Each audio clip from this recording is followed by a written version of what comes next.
A. Colleagues. Philip is my opposite number in the company's New York office. We have a good working relationship, and there's a lot of day-to-day collaboration. Having a counterpart like Philip in another branch is a great support. Last month, we got a new boss, who quickly established a good rapport with everyone. She likes us to take the initiative. The company is very hierarchical. There's a pecking order for everything. I do a job share with a woman called Rose, which suits us as we each have childcare responsibilities. My office uses a hot desking system, so I sit in a different place every day. I socialise with my workmates outside of work, but we try not to talk shop on those occasions. B. During the day. Different work patterns. I do fairly mundane tasks. Occasionally I have to meet a deadline or they need someone to volunteer for something. Then the job is more rewarding and stimulating. Sometimes I have a very heavy workload, but at other times it can be quite light.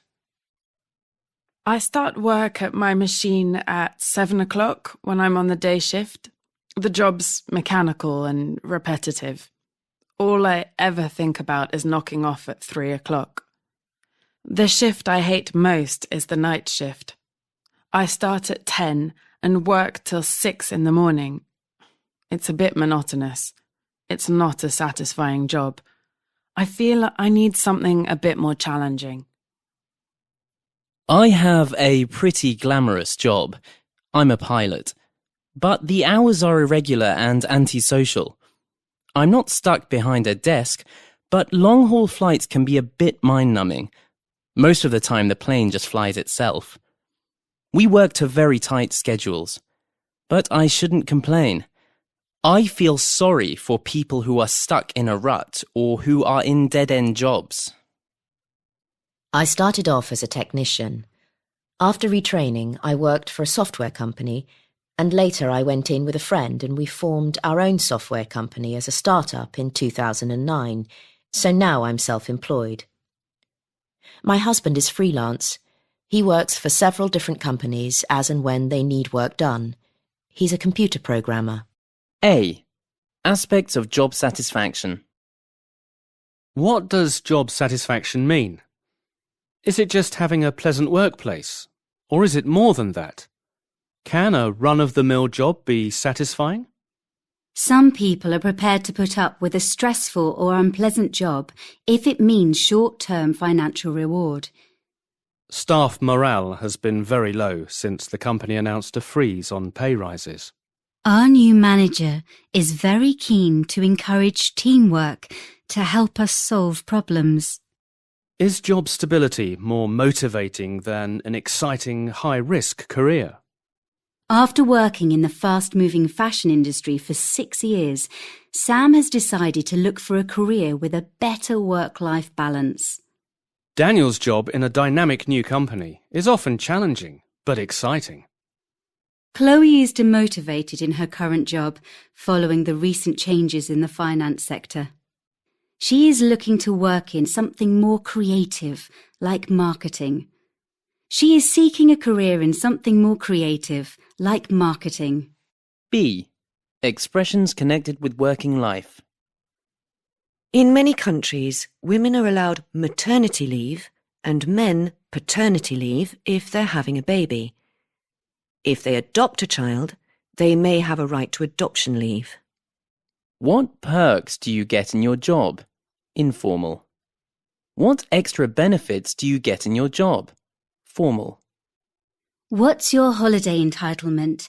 I get 4 weeks a year. Do you get regular salary increments each year? Do you get performance-related pay rises? Do you get an annual bonus? Most people think they are overworked and underpaid. Because of the recession, the company announced that there would have to be voluntary redundancies. Because of the recession, the company announced that there would have to be compulsory redundancies. During the strike, the airport managed to continue running with a skeleton staff of volunteers. The people on the interview panel at the last job I applied for were so unfriendly that I got very nervous. A career in sales. When Carl left school, he took the first job he was offered, in telesales. He thought telemarketing sounded quite glamorous, but soon found that most of the people he phoned hated cold calling and put the phone down when he tried the hard sell. However, he persevered and found he became quite skilled at persuading customers to part with their money. He then moved into a job on a TV shopping channel where he specialized in selling merchandise for the leisure market. He did so well at this that he set up his own sportswear company and hasn't looked back since. B buying and selling. A person's purchasing power is the ability they have to buy goods. That is, the amount of money they have available. If you shop around, you try different companies or shops to see which offers best value.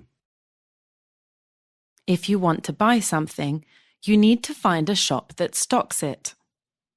If you trade something up, usually a car or a house, you buy one that is of higher value than the one you had before. People sometimes make a purchasing decision based on brand loyalty. Supermarkets sometimes sell an item for less than it costs them, in order to attract a lot of people into the shop where they will also buy more profitable items. The item being sold at a low price is called a loss leader. For a company to sell its products, it has to price them appropriately. If a company finds a niche market, it finds a specialized group of customers with particular interests that that company can meet. If an item is said to come or go under the hammer, it is sold at an auction. C a career in business.